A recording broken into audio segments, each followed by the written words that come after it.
आज बात करते हैं इंटरनेट की कि इंटरनेट काम कैसे करता है। आपको सुनने में बड़ा अजीब लगेगा, लेकिन इसके पीछे रोशनी ज़िम्मेदार है, यानी लाइट, प्रकाश।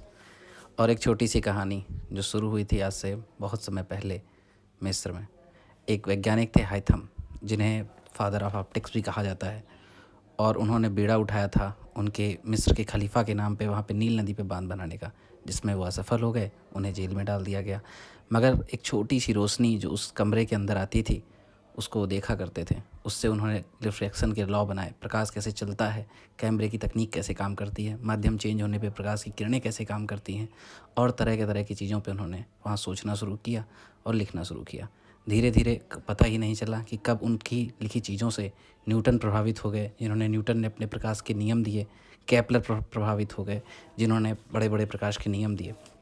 और एक ख़ास चीज़ ढूंढी गई बाद में, जिसका नाम था टोटल इंटरनल रिफ्लेक्शन, यानी प्रकाश की किरणें अपने ही माध्यम में वापस जब मुड़ के आती हैं क्रिटिकल एंगल की वजह से, तो एक विशेष तरह की चीज़ों से हमें विशेष तरह के फ़ायदे होते हैं और इन्फॉर्मेशन का संचार होता है, सूचना एक विशेष तरह से हमें मिलती है।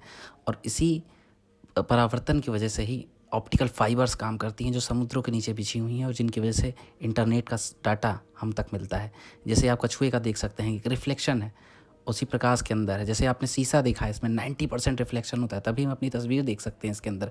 कभी कभी बर्तन में आप अपनी तस्वीर देख सकते हैं। ये एंडोस्कोपी है, जिसके माध्यम से यही एंगल, क्रिटिकल एंगल का इस्तेमाल, टोटल इंटरनल रिफ्लेक्शन का इस्तेमाल हम एंडोस्कोपी में भी करते हैं। और इन चीज़ों की शुरुआत हुई थी हाइथम से, जो ऑप्टिक्स के पिता कहे जाते हैं। और आज तक आते आते ऑप्टिकल फाइबर्स के माध्यम से जो हम तक मिलती है, वो ऑप्टिकल फाइबर्स जिसमें 100 जीबीपीएस का डाटा चलता है। 100 जीबीपीएस अपने आप में बहुत बड़ी स्पीड है, और जो पूरी दुनिया में फैली हुई है। और आपको जान के अजीब सा लगेगा कि प्रकाश की गति, जो इलेक्ट्रॉन है जो हमारे परमाणुओं में घूमते हैं, उनसे भी कहीं ज़्यादा तेज़ है। और विज्ञान के तरीक़ों की भी बात की थी सबसे पहले हाइथम ने, कि सबसे पहले उन्होंने कहा था सवाल पूछिए। और हालांकि कट्टर इस्लाम आज इसके काफ़ी खिलाफ पाया जाता है, लेकिन एक इस्लाम की कितनी अच्छी परंपरा थी जो सवाल पूछने पे इन्होंने सबसे पहले बताया था। हाथम नहीं बताया था कि प्रकाश की किरणें सीधी रेखा में चलती हैं। हाथम नहीं बताया था कि किस प्रकार से प्रकाश हमारी आंखों में नहीं होता, बाहर से रिफ्लेक्ट होकर हमारे पास आता है, जो कि इल्यूसिड ने बताया था। उसका इन्होंने तोड़ निकाल दिया कि ऐसा नहीं, हमारी आंखों में कोई प्रकाश नहीं है। रिफ्रैक्शन के बारे में भी सबसे पहले उन्होंने बात शुरू की थी। यहाँ तक कि आज के जो कैमरे हैं, उसके बारे में भी सबसे पहले कहा जाए तो हाइथम ने ही शुरू किया था। और उनको इन कैमरों की बात किया जाए तो इस प्रकार के, जिस तरह आप चित्रों में देख सकते हैं, इस तरह के कैमरों की शुरुआत सबसे पहले हुई थी। और शुरुआत में जब इंसान आदिमानव के रूप में भी था, तब भी वो अपने झरोकों में, गुफाओं में जो छोटे छोटे प्रकाश की किरणें आती थी, उनसे वो हमेशा कैमरों की ही पहली तकनीक पे अगर बात करें तो उन आदिवासियों से भी शुरुआत हुई। कैमरा ऑब्स्क्यूरा कहते थे इसे। और हाइथम ने बताया कि प्रकाश सबसे कम दूरी की जगह तय करता है, शॉर्टेस्ट पथ लेता है। और आँखों के बारे में भी, कि आँखों में भी हमारे किस तरह से इन्फॉर्मेशन जाती है लाइट की, इसके बारे में भी हाइथम ने बताया था। तो बहुत बड़ी कहानी है।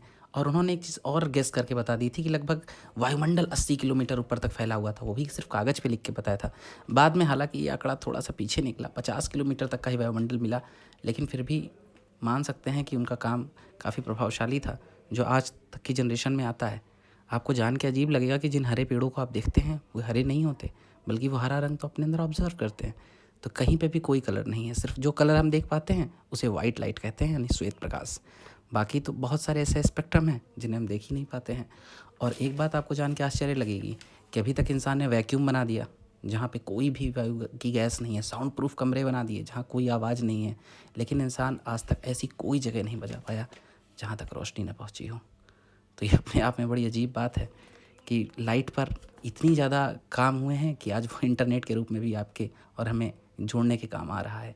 वो लाइट जिसकी शुरुआत आदिमानव ने की थी, हाइथम जैसे वैज्ञानिकों ने की थी, न्यूटन जैसे वैज्ञानिकों ने थी, वो आज तक हम तक